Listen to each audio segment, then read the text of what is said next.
Vamos a charlar un ratito con Melina Di Napoli, ¿sí? De Balance, que creo que la tenemos ya en línea. Melina de Balance, Melina Di Napoli es parte del equipo de Wealth Management en Balance, es una de las personas que aconseja qué hacer con el patrimonio. ¿Cómo estás, Melina? Un gusto. Buen día. ¿Cómo estás, Pablo? ¿Todo bien? ¿Qué tal? Muy Gracias bien. por invitarme. Escuchabas la entrevista de recién, ¿viste?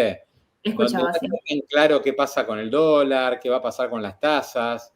Bueno, no es fácil tomar decisiones de inversión en este contexto. Vos te concentrás sobre todo en lo que es renta fija, ¿no? En todo lo que Correcto. es bonos, mercado de bonos. A ver, ¿cómo la ves? Bueno, un poco coincido en lo que comentaba Pablo anteriormente con respecto a que hay una probabilidad baja desde nuestro punto de vista, pero existe, de que el tipo de cambio se acerque más al techo de la banda y eso, más allá de que uno sabe que el Banco Central tiene con qué, o sea, tiene poder de fuego para vender, salir a vender reservas y que el tipo de cambio vuelva a bajar, eso sería, digamos, un mal indicador para el mercado. Pensando más en los inversores, ¿no? Quiere decir que en el caso de que eso sucediera, que si bien nosotros le asignamos baja por probabilidad de ocurrencia, no sería de una vez que toque el techo de la banda y baje, sino que podría testearse repetidamente. Eso sería muy negativo para el mercado porque en definitiva el mercado, que puntualmente son los acreedores de bonos de Argentina, lo que mira es, bueno, que el gobierno tenga dólares para pagar su deuda, sus compromisos de deuda en los próximos años. Claro, o También un sea, poco... perdón, ¿no? Para el inversor, para el tenedor de bonos, necesita que el Banco Central acumule reserva, no que las pierda por defender un tipo de cambio. Ahí, Exacto. Y eso también te sería lo conecto bueno. También te lo conecto con lo que comentaban recién de la revisión de la meta de reservas netas, que uno podría decir, bueno, bien, digamos, se dio como un perdón, entre comillas, una corrección de esa meta de reservas netas para fin de año, donde hay que acumular menos reservas, pero los bonos aún así no es que subieron, o sea, el mercado no festejó esa noticia, sino que el mercado quiere justamente acumulación de reservas para garantizar los Correcto. próximos pagos. Entonces puede haber dos lecturas. Por un lado positivo, como decir, bueno, la revisión con el fondo fue buena y lo que nosotros más rescatamos es que se corrió la próxima revisión hacia febrero o marzo, lo cual está bueno para que no caiga justo en el medio de todo este proceso electoral. Pero el hecho de que haya una medida más laxa de acumulación de reservas no necesariamente es visto positivamente por el público inversor.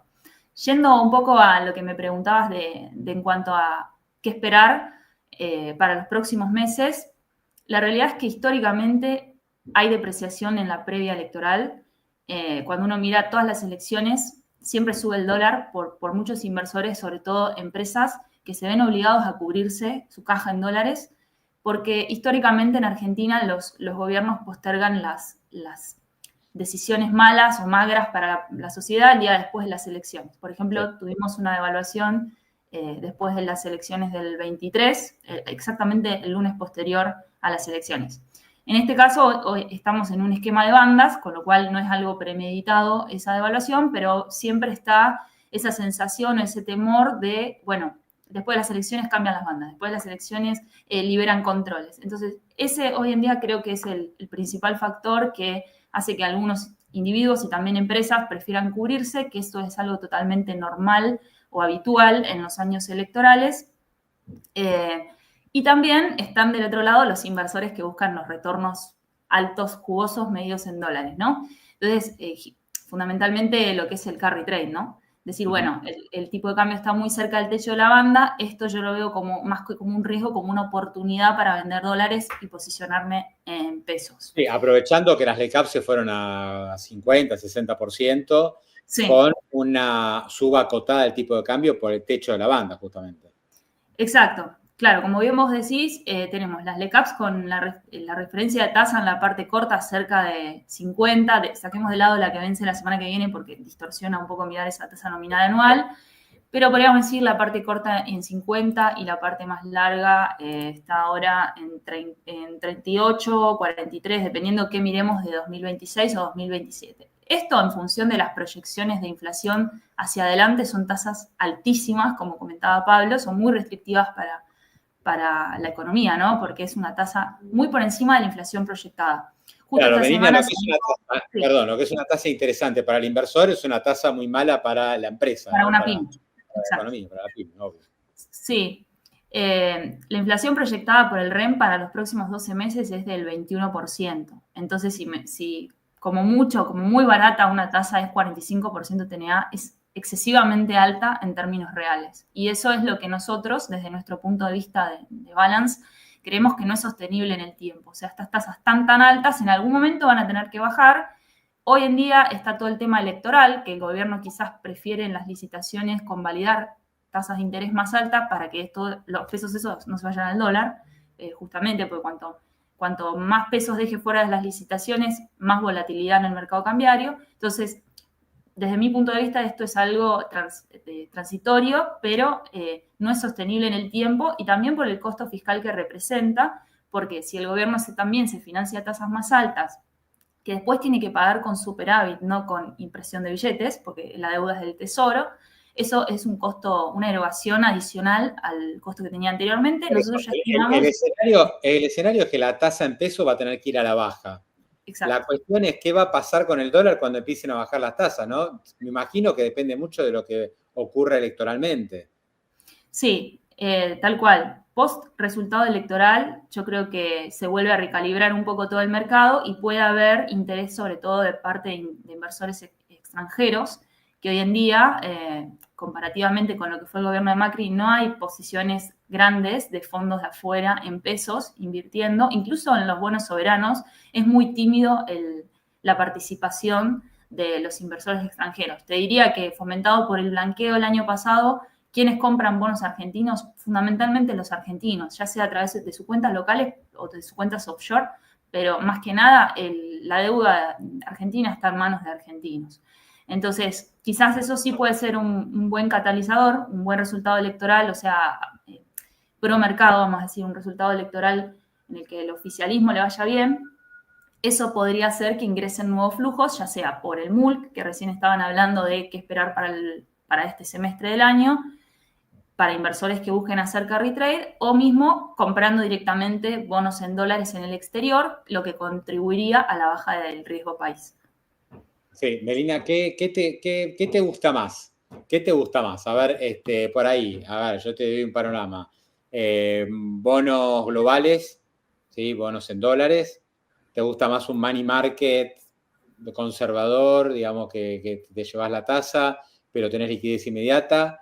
¿Te gusta más un fondo que tenga LECAP, aprovechando que las tasas están altas y que el tipo de cambio está tranquilo?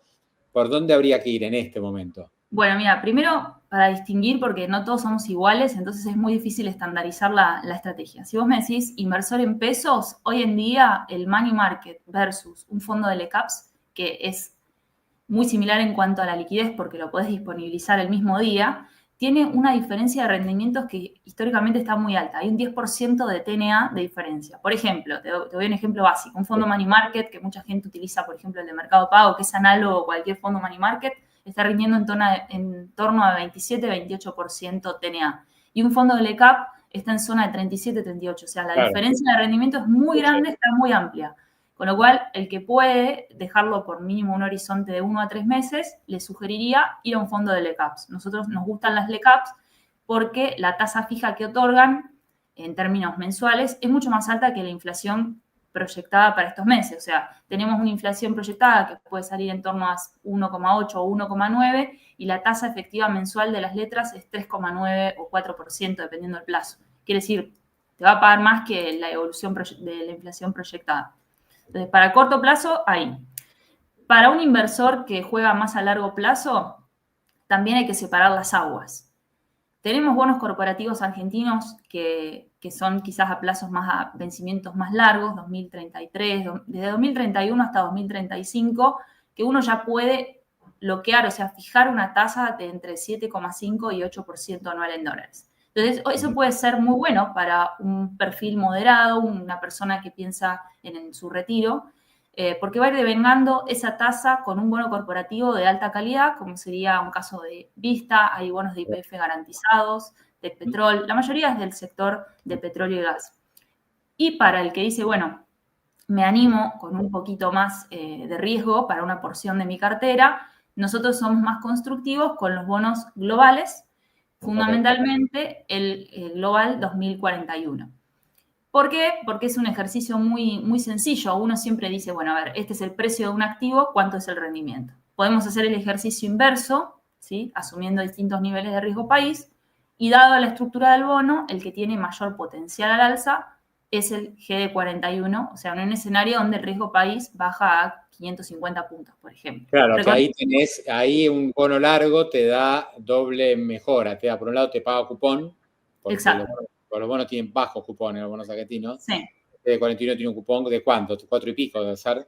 Sí, ahora 4,75 y lo que Correcto. se mira generalmente es la current yield, que es como el Correcto. rendimiento corriente. De cada $100 me va a dar 5 y pico, versus un bono corporativo que me va a dar un carry del 8. Entonces hay gente que lo mira como más de acá a un año y dice, bueno, me quedo con el corporativo, que ya lo tengo como entre comillas más asegurado.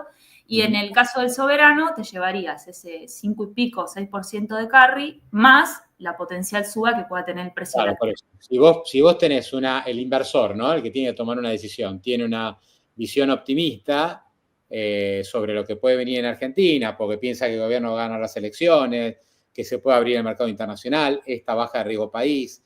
Bueno, ahí mejor estar en bonos largos, ¿no? Que son los que Exacto. mejor van a reaccionar con suba de precio más el pago del cupón, mucho más que el AL30, digamos, ¿no? Que es un Sí, bono. lo que tiene igual el L30, que, perdón que te interrumpí, Sí, es que el L30 te devuelve más capital en el mandato de Milei. Entonces, si exacto. vos Ujú. decís, bueno, no me lo quiero perder, pero tampoco quiero hacer una gran apuesta, el L30, digamos, es como apostar también a la baja del riesgo país, pero un poco más cauteloso. O sea, no estaría mal los dos extremos si sos un poco más moderado. Ok, y la última, Merino, ustedes manejan portafolio de gran cantidad de clientes, muchas personas, después gente, por ahí empresas, o un empresario que invierte para la pyme, pero invierte para él. ¿Qué estás viendo, digamos? ¿Qué está ocurriendo? ¿Hay mucha dolarización? ¿Hay mucha cobertura? ¿Hay algunos que dicen, no, yo quiero apostar ahora, me quiero adelantar? ¿Cuál es el comportamiento general? Mira, en lo que es empresas, las cajas, o sea, las tesorerías o el capital de trabajo está mucho más ajustado, que se nota mucho respecto de años, sobre todo el año pasado y el anterior, que había muchos pesos ociosos. Entonces ya de mínima, las empresas no tienen tanta caja disponible para invertir en pesos.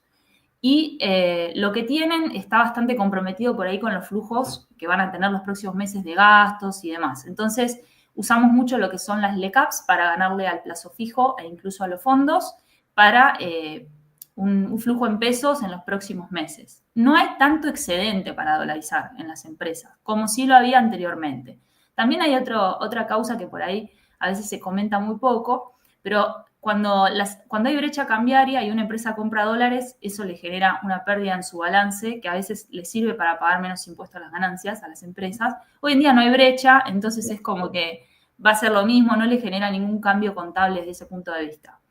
Entonces, en general, las empresas no vemos un flujo muy dolarizador porque no hay plata, o sea, no hay tanto exceso de pesos. Y está pasando mucho que a las pymes te dicen que las tasas que les otorgan los bancos están muy altas, entonces quieren recurrir al mercado de capitales, quizás a veces con un aval de una SGR para tratar de conseguir un financiamiento un poco más bajo, Sí. o mismo emitir una ON, ¿sí? En el caso de que algo que ya se profesionaliza un poco más. Eso por el lado de las empresas. Y por el lado de los individuos, nosotros tenemos perfiles muy diversos. En general está el que siempre compra dólares, porque históricamente el argentino compra dólares y su ahorro de largo plazo lo piensa en esa moneda. Pero también no faltan las consultas de gente que cuando ve que el dólar se acerca hacia el techo de la banda, ve una oportunidad para el carry. Son inversores capaz un poco más experimentados o más sofisticados, pero estuvieron habiendo bastantes consultas, incluso muchos clientes sí vendieron dólares para pasarse, por ejemplo, al Bond de enero, que es una estrategia de acá, al Boncap, perdón, de enero, que es una estrategia de acá 5 meses, tampoco es tan larga, apostando a aprovechar estas tasas de interés en pesos tan altas. El Tiene Boncap, sus ¿qué riesgos, te pero paga? Un 40 y pico por ciento en pesos el anual. Boncap ahora está 45,5 TNA, que es una TEM de 3,5. O sea, es Sí, bastante interesante pensando, y está, el tipo de cambio que te licúa esa inversión está por arriba del techo de la banda proyectada, ¿no? claro, claro. O sea, vos Entonces, decís, interesante. hago una apuesta hasta enero y estimo que el dólar no va a superar el techo de la banda y ahí estoy relativamente cubierto. Sí se da ese escenario. Exactamente, sí. Más largo ya es un poco más agresivo. Nosotros tenemos un fondo para los que quieren ir más largo, se llama Long Argentina, que es justamente para los optimistas. Y ahí el fondo va un poco todavía más largo, a bonos SER, a duales, que también son bonos que te pagan la tasa de los plazos fijos mayoristas o la tasa fija de la licitación. Es un poco más agresivo, pero bueno, para el que no se anima tanto, a veces es más fácil comprar un bond cap o una LECAP y hacer uno el calculito de cuál es el tipo de cambio que lo liquida. Claro, son los instrumentos en pesos que son muy buenos, muy atractivos, siempre y cuando el dólar no se dispare, ¿no? Si el dólar se mantiene en un rango relativamente acotado bajo el techo de la banda, todos estos productos que mencionaste recién son maravillosos. Exacto, sí. Pero bueno, también tuvimos semanas donde, no sé, el dólar estaba a 1.320 y después pasó a 1.360 y el que había hecho carry estaba en una mala situación. Ahora creo que ya estaba even, digamos, está igualado porque Mirá, bajó un poco el tipo de cambio y subieron los activos. Melina, ahí tenemos varios que agradecen tu presencia, pero una pregunta, ¿y si Bueno. después de las elecciones vuela el techo de la banda? Y ahí ya cambia todo, ¿no? Todas estas cosas que vos estás comentando, el bond cap, el fondo de renta fija en pesos. Bueno, si el dólar vuela el techo de la banda, por supuesto que todos estos instrumentos en pesos no van a valer nada. Vamos, Si llega al techo de la banda y se cumple, digamos, la premisa de que el Banco Central sale a vender, vos no vas a perder medido en dólares porque el tipo de cambio que te licúa está por arriba. El tema es que lo que discuten algunos es, bueno, van a sacar el régimen, lo van a cambiar, que es lo que vos decías, que ayer comentaban en las tres anclas, que eventualmente eso no va a modificarse, según las palabras del ministro, ¿no? Obviamente el análisis es a la situación de hoy. Correcto. Viendo que se mantiene este esquema. Bien. Melina, bueno, te agradezco, gracias. No, Obviamente que vienen semanas movidas, ¿no? Sí. Se está mirando mucho la elección de septiembre, ustedes dentro de Balance. Me imagino que está la elección de octubre, pero hay una mirada puesta en qué va a pasar en los comicios de septiembre, a ver si, creo yo, ¿no? Si la Libertad Avanza puede ganar en territorio bonaerense. Correcto, sí, corrimos el horizonte del 26 de octubre al 7 de septiembre y bueno, veremos si con ese resultado electoral se impulsa un poco el precio de los activos, sobre todo de las acciones que están un poco más rezagadas. Si bien interanual han subido muchísimo las acciones, en este año la performance en comparación con los bonos fue muy mala, seguimos 20% abajo creo desde el nivel de enero del Merval. Pero bueno, ahí hay dos historias. Primero que el mercado siempre quiere buenas noticias, es como que es más exigente, ¿no? Que quizá en el gobierno de Macri se pagaba más por ver y ahora es primero ver los buenos resultados para después ver si entrar o no. Y segundo, que con tasas tan altas, como lo que ya venimos mencionando, ¿quién quiere arriesgar su capital en acciones, por ejemplo, si tenés una tasa fija en términos reales muy alta? Entonces, eso es lo que está pasando hoy en día, que por eso también no vemos tanto flujo hacia el equity local. Sí. Melina, ahí una pregunta más y te liberamos. No sé si esta la puedes responder, por eso un poquito técnica o no sé. A ver. Bond cap más dólar futuro asegura mínimo 10%, ¿es correcto? O sea, comprás bond cap y al mismo tiempo te vendés en dólar futuro, ¿no? Te asegurás un... tenés que comprar. Comprás bond cap. Sí. Sí. La estrategia del sintético en dólares sería, compras un bond cap con los pesos que vos tengas. Supongamos que tenés 1 millón de pesos. Bueno, y comprás contratos de dólar futuro al plazo, al mismo vencimiento de ese bond cap por el monto equivalente. Si esa estrategia otorga, creo que el que más rinde es el de enero, si no me equivoco, y la cuenta fácil que uno hace es, bueno, el bond cap me otorga una tasa de interés, como te comentaba antes, de 45, pongámosle para redondear, y el futuro debe estar la tasa en 35 aproximadamente, resto las tasas y más o menos eso me da devaluación más 10. Como ahora no hay cepo, tu ganancia se supone que la podrías dolarizar, o sea, para personas físicas estoy hablando, no hay cepo. Entonces, es lo que salió en muchas noticias de una inversión que te rinde en dólares un 10%. Después hay que calcularle los costos y demás, porque hay que integrar garantías para ROFEX, no es tan sencillo como se plantea, pero sí, es una estrategia que se está realizando bastante últimamente. Correcto. Melina, un placer, ¿eh? Gracias y buen fin de semana. Gracias a vos.